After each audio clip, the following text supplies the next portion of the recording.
On October 23, 2018, thousands of football fans were making their way to the game in Rome. Excitement for the game was high, and the fans began to chant and sing.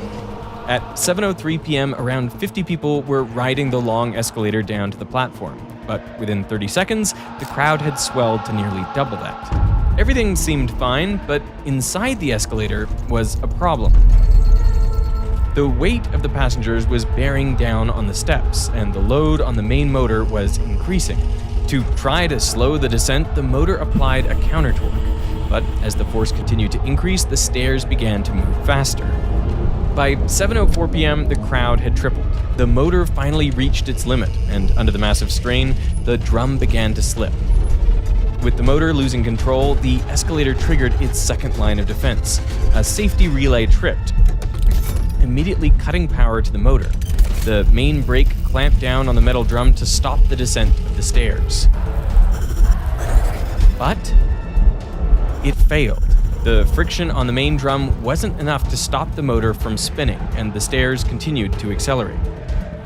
Sensing the motor had lost control of the steps, the escalator engaged the last line of defense. In the event of an emergency, an auxiliary brake is designed to bypass the motor entirely and directly lock the drive shaft. Under normal circumstances, the chance that all three safety measures fail at the same time is vanishingly small. But these weren't normal circumstances. At 7:05 p.m., the third and final safety system failed, and the stairs began to plummet. Fans were flung forward and started streaming down the escalator.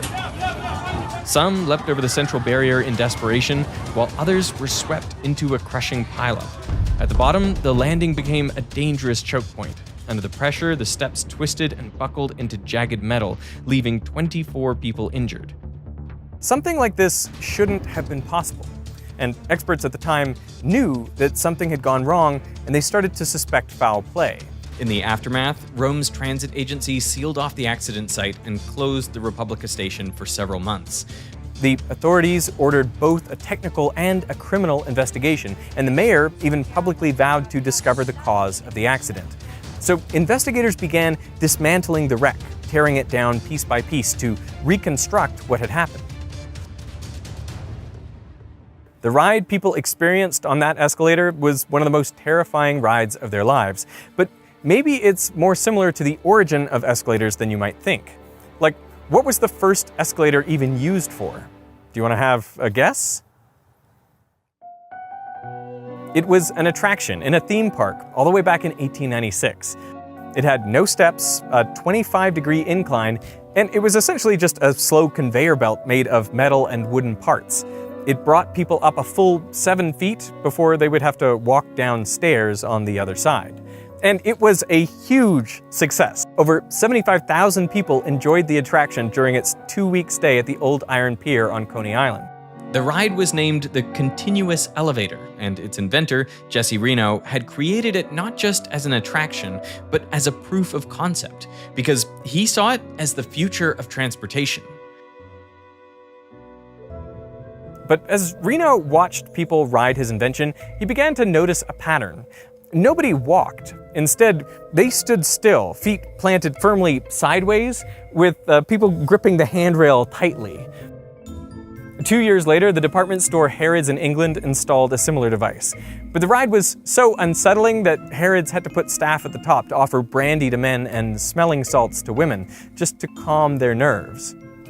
See, for both devices, the 25-degree conveyor belt was precarious to walk on and unnerving to stand on.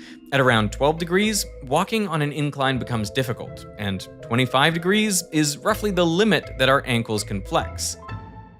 If only there was a way to replace the conveyor belt with a moving set of stairs. Well, then the riders would always have a flat surface to stand on and a staircase they could climb if they wanted to.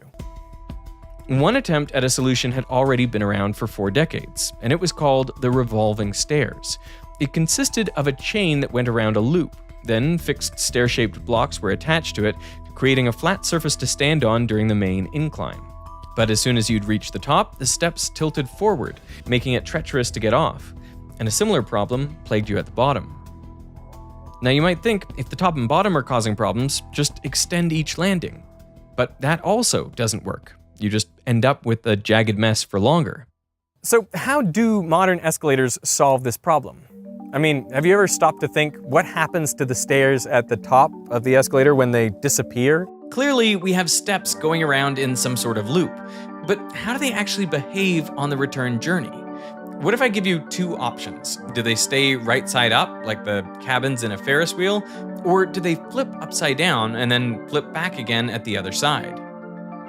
I'm gonna go this one all day. Yeah. Ferris wheel? This one makes more sense. Ferris wheel. Yeah, this one. I think they turn upside down. And they're actually right side up. I think I'm gonna go with the first one. Wow, you're both, yeah. The solution to this problem came from another inventor named George Wheeler. His idea forms the basis of every escalator in use today. A modern version of it works something like this. A typical subway escalator has an electric motor at the top with a power output of around 50 kilowatts, smaller than most electric cars. This motor spins extremely fast at over 1,000 RPM, but it's pretty weak. So to drive the steps, the escalator needs to convert this into a slower output with more force. To do this, it uses a reduction gearbox and a gear system, lowering the output to just a few RPM and increasing the torque by a factor of around 100. The motor is connected with a large sprocket to a reinforced steel chain which pulls the stairs around a loop. The so-called step chain is fitted with wheels to allow it to roll smoothly around curves. But unlike the design for the revolving stairs, Wheeler proposed attaching each step to this chain through a single axle, giving it the freedom to rotate. Next, he added a second set of wheels to each step that followed a different track, allowing him to control the angle of each step at any point. On the incline, the two tracks overlap, just like the revolving staircase. But then at the top, the two tracks separate, and this is what allows us to keep the steps level throughout the entire ride. The tracks then remain separated and curve around. The steps flip upside down, tuck into the loop, and start their return journey. At the start of the incline, the tracks rejoin, and the whole process repeats. So the answer is you are both wrong. Oh my god. Yeah. Wow, I never really thought about that. Yeah, like I would say it's like an upside down elevator, bro. Like, guess what? You're right. Yeah? Yeah. But despite all modern escalators adopting Wheeler's design, at the time it caught so little attention that he was forced to shelve the idea. It wasn't until 8 years later that another inventor, Charles Seeberger, bought his patent and capitalized on the invention. Seeberger partnered with the Otis Elevator Company, and together they built a prototype. A year later, in 1900, they showcased it at the Paris Exposition Universelle. In total, 51 million people flocked to the exposition to see the marvels of modern technology. But one of the most popular exhibitions was the world's first true commercial escalator. The machine drew huge crowds. French historian Philippe Julien described it as the jolliest attraction at the exhibition, and wrote, "The escalator caused many an incident worthy of the vaudeville, separating families, sending old men sprawling, delighting the children, and reducing their nanas to despair." The escalator was even awarded one of the grand prizes of the fair. Shortly after, escalators started being installed in different places across the world. But these escalators weren't perfect.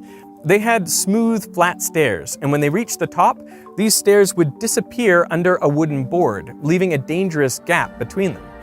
Shoelaces, coats, and especially the long skirts in fashion at the time easily got caught in the machinery. One incident even saw a 3-year-old girl getting her foot pinched in the gap. And while the girl luckily escaped with injured toes and a missing shoe, something in the design had to change. To solve this, Seeberger and Otis installed a triangular shunt at the end of the escalator, forcing riders to go off to the left before they reached the dangerous gap. This system worked, but it was awkward because it meant people had to put one foot onto solid ground while the other was still moving, which became especially tricky when some people stood still and others walked. So to reduce the risk of people getting in each other's way, operators asked people to stand on the right and keep the left lane clear for faster walkers. It's a convention we still often follow to this day. But as it turns out, there's a much better solution than the shunt. Modern escalator steps aren't smooth, they're grooved. These grooves then interlock perfectly with a comb plate at the top of the escalator. So now if a small item approaches the end, the comb plate lifts it up and out of harm's way. This makes it much harder for things to get stuck, and perhaps more importantly, it allows people to safely step off forwards. But the comb plate doesn't entirely solve the problem. We still have these gaps on the side of the escalator that can pinch and trap objects as the steps move. So to address this, a new safety feature called the skirt brush was added to the escalator in 1982. Escalators are full of subtle safety features like this, some old and some new, but almost all of them are designed around people. All the way back in 1896, Jesse Reno predicted that riders on his attraction would need something to hold onto, so he introduced a moving handrail. In a modern escalator, the motor has a separate connection to turn a friction wheel that drives the handrail. The only problem is that friction wears things down, so over time the wheel gets smaller, and as its circumference decreases, each rotation moves the rubber loop a slightly shorter distance, so the handrail begins to move more slowly. The effect is small, but it builds up over time. So to compensate for this, a new handrail is calibrated to move around 2% faster than the steps. You can actually try this yourself. Next time you're standing on an escalator, just place your hand next to you as you stand still, and you will watch as your hand slowly drifts forward. This speed difference stops the handrail from lagging too far behind the steps over time. Because I have definitely noticed that sometimes I'm on an escalator and then it's going faster than me. My hand is going faster than my body. But that means it's a new escalator. Well, it's a new frictional wheel that drives the handrail. So we don't replace the entire escalator. Oh wow! So that's like a party trick I can use to entertain my friends. I mean, I don't know when I'd have a party on an escalator, but whatever. If I'm on an escalator with my friends and I can see it moving, I'd be like, "Hey, that's because there's a new frictional wheel." I can tell them that and impress them. But it's not just the handrail. The speed of the steps themselves is also something that needs to be carefully controlled. Modern escalators use AC induction motors, which are extremely good at regulating their rotational speed. And this has an unexpected benefit on downward escalators. With enough people riding, their weight is enough that the motor no longer has to power the ride. Instead, the weight of the passengers themselves drives the chain and causes the motor to spin. As more people board, the force on the motor increases and it's pushed to turn faster. But modern AC induction motors work by creating a rotating magnetic field. When the motor tries to spin faster than the field, electric currents are induced inside it, which then create their own magnetic field. This new field pushes back in the opposite direction to the spin, creating a braking force which resists the increase in speed. But something interesting happens when the motor resists like this. Rather than consuming energy, the physics of the motor flips, and it uses the excess mechanical energy to produce an electric current. This is called regenerative braking, and it's the same trick that electric vehicles use to recharge their batteries. In effect, the motor turns into a generator. The result is that on a busy day, many modern downward escalators aren't just moving people, they're actually generating electricity. Often, this is channeled back to the building's internal grid and used to power other devices, including the upward escalators. So even the escalator that was invented by George Wheeler and was installed in 1920, the Paris exhibition, etc. I mean, all these escalators were regenerated. What? Yeah, when there were people standing on the escalator in down direction, these escalators were feeding energy back into the grid. No, it's like the down escalator is a generator? This regenerative braking makes escalators extremely power efficient, but more importantly, it makes them inherently safe. But there is a point where if you keep adding weight, then eventually the force becomes so strong that the motor can no longer resist it. And if left unchecked, it would start accelerating uncontrollably. The stairs would go plummeting down, which is exactly what happened in Rome. After a nearly 2-year-long investigation, the investigators published this 86-page report. Inside, it lists the exact sequence of events that led to the disaster. As fans crowded onto the escalator, their combined weight increased the load on the main motor. The motor tried to resist this change, but as more and more people funneled on, the force got too high, and eventually it hit a tipping point and the motor started accelerating uncontrollably. Safety sensors in the machine noticed this sudden change and triggered two things in short succession. First, the power to the motor was cut, and immediately after that, the main brake engaged. Two massive arms clamped down on the drum to lock it in place and avert a runaway. This brake should have had enough stopping power to bring the fully loaded escalator to a halt, even under the massive strain. But it didn't. Tests after the incident showed that its braking force was far too low, around 37% of the manufacturer's specification. The weakened brake struggled to slow the spinning motor and the escalator's downhill acceleration continued. This is when the last line of defense kicked in. When the escalator's speed rose by more than 20%, the auxiliary brake triggered, driving steel wedges into a disc on the drive shaft. But when investigators opened up this brake, they were shocked. The final mechanical backstop had been partially disabled. Someone had physically tied plastic straps around one of the two brake wedges and rendered it useless. With half the system unable to engage, its stopping power was cut by 50%, just enough for the weight of all those passengers to overpower the brake and render the last line of defense useless. Investigators knew that these failures should have been automatically recorded in the error logs, but when they went to check, they found nothing. The error codes had been turned off, meaning critical malfunctions could occur without leaving a trace. The only way this could happen was if they had been disabled on purpose, meaning someone must have reprogrammed the system to stop recording fault codes. Next, investigators turned to the maintenance records. But they found these similarly incomplete, and evidence of major work on the escalator was nowhere to be found at all. With all the main safety systems compromised and critical alerts turned off, the escalator had been a ticking time bomb. All findings from the technical investigation pointed not to a manufacturing defect, but to a pattern of neglect and falsification by those in charge of keeping the machine safe. This left the prosecution with one clear question: who was responsible? The trail of evidence led back to June 2017, when maintenance responsibilities for Rome's escalators shifted to a new contractor, Metro Roma. The transit authority, ATAC, severed its contract with Metro Roma in an attempt to wash its hands of the situation. But as the criminal inquest continued, it became clear the problem went far deeper. The investigators discovered that Metro Roma had been working hand in hand with the transit authority, ATAC, and together they presided over negligent maintenance and falsified records all across the network. By September 2019, 11 suspects were named, and the courts had suspended 3 ATAC managers, along with the chief of Metro Roma. The prosecution's findings were grave. In many cases, safety devices had been deliberately sabotaged to avoid escalator shutdowns. And those in charge had covered their tracks through a pattern of fraud and obstruction. In the midst of the public outrage, prosecutors recorded a chilling wiretap of ATAC manager Renato D'Amico. The translation: if you run the numbers, out of 700 escalators, there'd be like 3 or 4 more dropping. Come on.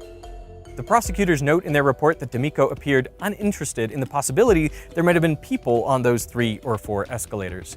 It was simply a matter of numbers and percentages to him. It was a callous remark, and it painted a clear picture of the incident. This wasn't an engineering failure, it was a human one. But that brings us to a more fundamental question. I mean, how safe are escalators really? The truth is, when they're properly maintained, the safety margins on escalators are enormous. Each system is engineered to handle forces far beyond what they'll ever see in service. So the braking load of our step is like greater 15 kilonewtons, so 1.5 tons. So you can put an elephant on the step and it won't break. Well, I've never seen a step break in my whole career. Never seen a step chain break either. I mean, it's just not happening. I mean, I'm not here to say that there are no accidents on escalators, but the accidents I know, I mean, it's critical, like that you ensure the right maintenance. That's the important thing. Because in the end, it's all about maintenance. when this is done right, the chances of a catastrophic failure are vanishingly small. And with around 1.5 million escalators worldwide, that really is how it should be. In the US and Canada alone, over 100 billion escalator trips are happening every year, making the escalator one of the most widely used forms of transport on the planet. On a scale that large, it's sometimes easy to point the finger at our technology when things go wrong, but the truth is, no matter how well designed our systems are, they all rely on people to maintain them. And perhaps that's the lesson here. As humans, we have a duty of care, not just to ourselves, but to everyone around us. And sometimes that means taking responsibility for keeping each other safe.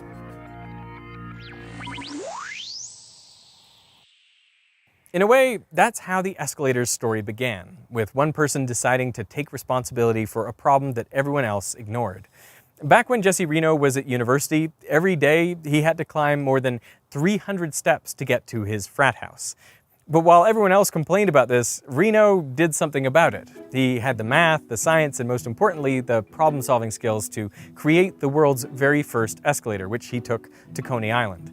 So how do you go from a frustrating everyday problem to an innovation that changes the world? Well, that's where today's sponsor, Brilliant, comes in. Brilliant is a learning app built around interactive problem solving. Whether it's electric circuits, probability, or even AI, Brilliant's courses are designed to help you build intuition, the kind that helps you see the world in new ways. Their unique approach lets you play with concepts and build your understanding from the ground up. This is actually my favorite way to learn anything, getting hands-on with ideas so that you actually understand them. Plus, it's been proven to be up to 6 times more effective than watching lecture videos. They're also releasing new and updated courses across math, science, coding, data technology, you name it. So there is always something new to dive into. The best part is you can start learning on Brilliant for free right now. Just go to brilliant.org/Veritasium. You can scan this QR code or click the link that I'll put down in the description. Brilliant has also given our viewers 20% off an annual premium subscription, which gives you unlimited daily access to everything they have to offer. So I want to thank Brilliant for sponsoring this video, and I want to thank you for watching.